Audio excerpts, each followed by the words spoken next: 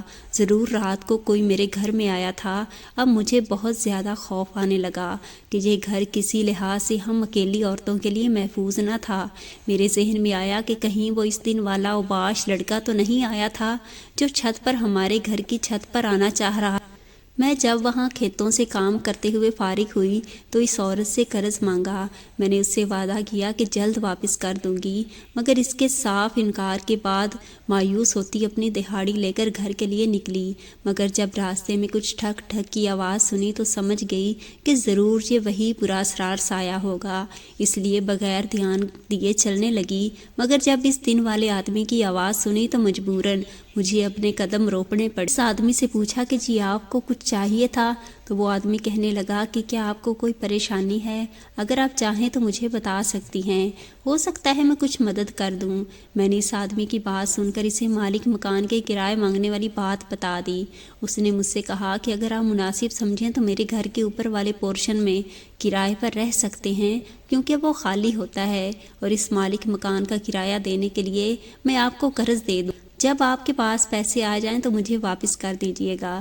میں نے اس آدمی کی بات سن کر جھٹ سے رضامندی ظاہر کر دی، مگر مجھے یہ پریشانی تھی کہ امی کو اگر پتہ لگا کہ میں اس پرا اسرار قبرستان کے پاس ہی کرائے کا گھر دیکھ چکی ہوں اور تو وہ اسی آدمی سے قرض لے کر آ گئی تھی تو وہ مجھ کو کافی غصہ ہوں گی، مگر جب میں نے امی کو ساری بات سمجھائی تو وہ غیر معمولی طور پر جلد ہی مان گئی تھیں، کیونکہ ان کا کہنا تھا کہ ان کے لیے سب سے ضروری ان کی تینوں بیٹیوں کی عزت ہے، جو کہ اب اس گھر میں بالکل محفوظ نہیں۔ تو پھر اگلے ہی دن ہم نے اس ظالم مالک مکان کے گھر کا بقایا کرایہ دینے کے بعد گھر خالی کر ڈالا اور اپنا سامان لیتے اس آدمی کے گھر آ گئے تھے۔ آدمی کے اخلاق سے کافی زیادہ متاثر ہوئی تھی۔ مجھے حیرت ہوتی میری امی آج تک کبھی اتنی جلدی کسی پر اعتبار نہیں کرتی تھیں، آخر کیسے ایک پرائے آدمی پر بھروسہ کر بیٹھی تھیں، جبکہ اس سے ملے ان کو ایک دن ہی ہوا تھا۔ اس آدمی سائم تھا۔ یہاں اس گھر میں آنے کے بعد مجھے کام پر جانے میں کافی آسانی ہو جاتی تھی، کیونکہ ادھر سے کھیت فاصلہ بہت کم تھا۔ آج سائم کے گھر میں ہماری پہلی رات تھی۔ ہم اوپر کی منزل پر تھے، جس کی صفائی یہاں آتے ساتھ ہی میں نے اپنی بہنوں کے ساتھ کی تھی۔ میں نے اپنا کمرہ الگ رکھا تھا، جبکہ بہنیں امی کے ساتھ ایک کمرے میں تھیں۔ میرا کمرہ باہر بالکنی کی طرف کھلتا تھا، جہاں سے وہ قبرستان صاف دکھائی دیتا تھا۔ میں نے اس بالکنی کے ساتھ لگی کھڑکی کے آگے اچھے سے پردے برابر کر دیے تھے تاکہ وہ قبرستان نظر نہ آئے۔ آج کا سارا دن چونکہ گھر کی صفائی میں لگا تھا، اس لیے لیٹتے ہی مجھ پر غنودگی طاری ہونے لگی تھی، اس لیے میں نیند کی وادیوں میں چلتی گئی۔ کسی کی سسکیوں کی آواز سن کر میں نے اپنی آنکھیں کھولیں، مگر کمرے میں گھپ اندھیرا تھا۔ میں نے نیند بھری آنکھوں سے ہی پورے کمرے کا جائزہ لیا کہ آخر یہ اس وقت کون رو رہا تھا۔ میرے ذہن میں فوراً امی کا خیال آیا، کہیں ان کی طبیعت تو خراب نہیں تھی۔ میں ایک جھٹکے سے اٹھی اور امی کے کمرے کی طرف بھاگی، مگر ان سب کو سکون سے سوتا دیکھ کر مزید تشویش ہونے لگی۔ پھر آخر یہ کون رو رہا تھا؟ مجھے اس کا چہرہ دکھائی نہیں دے رہا تھا، مگر اس کا وہ سیاہ لباس اور چادر دیکھ کر سمجھ گئی کہ یہ وہی تھا۔ اس کا وجود رونے کی وجہ سے لرز رہا تھا۔ مجھے بے ساختہ اس سے شدید ہمدردی ہوئی، کیونکہ وہ اس قدر تکلیف میں ہونے کے باوجود اب لوگوں کی اتنی مدد کر چکا تھا۔ اب یہ میرا فرض تھا کہ اس کو پریشانی میں دیکھ کر اس کی مدد کروں۔ میں جلدی سے اپنی چادر لیتی کمرے سے باہر آ گئی، قبرستان کی طرف روانہ ہوئی، جہاں اس قبرستان میں آتے ہی ہر طرف چھائے سناٹے کو دیکھ کر میرا چہرہ زرد پڑنے لگا تھا، کیونکہ وہ رونے اور سسکیوں کی آوازیاں پانا بند ہو گئی تھیں۔ میں نے گھوم پھر کر ہر طرف دیکھ لیا تھا، مگر مجھے سائم کسی قبر کے پاس بھی دکھائی نہ دیا تھا۔ اب مجھے سچ میں گھبراہٹ ہونے لگی تھی کہ پھر میں نے جو کھڑکی سے ایک شخص کو یہاں سارم کے روم میں دیکھا تھا وہ کون تھا؟ وہ رونے کی آواز کس کی تھی؟ کہیں وہ کوئی اندیکھی پرا اسرار مخلوق تو نہیں تھی جس نے سائم کا روپ اختیار کیا ہوا تھا اور دھوکے سے مجھے اس قبرستان میں لے آئی ہو؟ میں یہاں پر کسی کو نہ پا کر خوف زدہ تو بہت ہوئی تھی، مگر اپنی تسلی کے لیے اس کنویں کے پاس گئی جس سے عجیب قسم کی روشنی نکل رہی تھی۔ میں دور سے ہی یہ پرا اسرار منظر دیکھتی خوف زدہ ہو گئی تھی۔ اب مجھے پکا یقین تھا اس کنویں کے پاس کوئی اندیکھی طاقت تھی۔ میں یہ سب دیکھنے کے بعد اس کنویں کے پاس نہیں گئی، دور سے ہی دیکھتی گھر کی طرف پوری قوت سے دوڑی تھی، مگر جب دروازہ کھولتے ہی چوکھٹ پر سائم کو کھڑا دیکھا تو چہرہ لٹھے کی مانند سفید پڑ گیا تھا، کیونکہ وہ دیوار کی طرح راستے میں کھڑا مجھے گھور رہا تھا۔ میں نے تھوک نگلتے ہوئے اس سے پوچھا کہ میں نے ابھی قبرستان میں بالکل آپ کے جیسے ہی ایک آدمی کو روتا دیکھا تھا، تو میں وہاں گئی، مگر وہاں کو میری بات سن کر سائم نے میرا بازو ایک دم سے دبوچ کر کہا کہ جب میں نے تم سب کو کہا تھا کہ رات کے وقت اس قبرستان میں کسی صورت نہیں جانا، پھر چاہے کچھ بھی ہو جائے، تو تمہاری جرأت کیسے ہوئی آدھی رات کو وہاں جانے کی؟ بولو۔ میں سائم کی دھاڑ سن کر خوف سے تھر تھر کانپنے لگی تھی، کیونکہ اس کا چہرہ خطرناک حد تک لال ہو گیا تھا، اس کی آنکھیں جو ویران اور سفید رہتی تھیں اس وقت تپش کے مارے سرخ انگارہ ہو چکی تھیں۔ میں نے اس سے کہا کہ میں وہاں پر یہی سمجھی تھی کہ آپ رو رہے تھے، اسی وجہ سے پوچھنے گئی تھی۔ سائم نے جو دل دینے والا انکشاف مجھ پر کیا تو میرے رونگٹے کھڑے ہو گئے تھے۔ اس کا کہنا تھا کہ رات کے وقت یہاں اس قبرستان اور آس پاس کے علاقے میں کچھ بھیانک کالے سائے پھرتے ہیں، جو لوگوں کو ہراساں کر کے انہیں گھر سے باہر نکالتے ہیں، جس کے بعد ان کا مقصد لوگوں کو کنویں کے قریب لے جانا ہوتا تھا۔ پھر ایک ہی جھٹکے میں وہ کالی طاقتیں ان کو اس گہرے کنویں میں پھینک دیتی ہیں۔ میں سائم کے منہ سے یہ بات سنتی زرد چہرہ لیے لڑکھڑاتی زمین بوس ہونے کو تھی، جب سائم نے ہی مجھے تھام کر بچایا اور سہارا دیتے ایک طرف بڑی کرسی پر بٹھایا۔ میں ابھی تک صدمے میں تھی کہ سائم نے مجھ سے کہا اس قبرستان میں کوئی بھی پراسرار مخلوق نہیں تھی، اور یہ سب افواہیں تھی کہ یہاں پر روحیں بھٹک رہی تھیں۔ اسی وجہ سے تو میں اپنی امی اور بہنوں کو لے کر یہاں گھر میں رہنے آئی تھی، اور اب پہلی رات ہی میرے ساتھ ایسا خوفناک واقعہ ہو گیا تھا جب ایک بھیانک سایہ سائم کے روپ میں مجھے قبرستان میں دکھائی دیا تھا۔ یہ تو شکر تھا کہ میں اس کالی طاقت کے بچھائے جال سے بال بال بچ چکی تھی۔ میں وہاں سے کمرے میں آئی اور آیت الکرسی پڑھتے اپنے رب کا شکر ادا کرنے لگی۔ میں اس کنویں کے پاس نہیں گئی تھی، میں پھر دوبارہ سے سونے لیٹ گئی، مگر میری نیند خوف کی وجہ سے بالکل اڑ چکی تھی۔ ساری رات میں کڑوت پڑتی، اسی طرح صبح کا سورج طلوع ہو چکا تھا۔ میری طبیعت کافی خراب تھی، کیونکہ رات بھر جاگتی رہی تھی، اس لیے وہاں کھیتوں میں بھی کام کرتے سستی محسوس ہو رہی تھی۔ مجھے شدید پیاس لگی تھی، مگر آج اس کنویں سے میں نے کسی صورت پانی نہ پیا تھا، کیونکہ رات کا سارا منظر اب تک میری آنکھوں میں گھوم رہا تھا۔ حالانکہ سائم نے مجھے کہا تھا کہ تم اس کنویں سے پانی پی سکتی ہو اور جتنا چاہے پی سکتی ہو، مگر اب میرے اندر ایسا ڈر بیٹھ چکا تھا کہ بس کام کرنے کے بعد کھیتوں سے جانے لگی تھی۔ کیونکہ شام ہو چکی تھی، میں کھیتوں سے نکلنے ہی لگی تھی کہ کچھ سرگوشیوں کی آواز سنتی ایک دیوار سے کھڑی ہوئی اور کان لگایا۔ یہ آواز اسی نگران عورت کی تھی جو کہ کسی کام والی سے پوچھ رہی تھی۔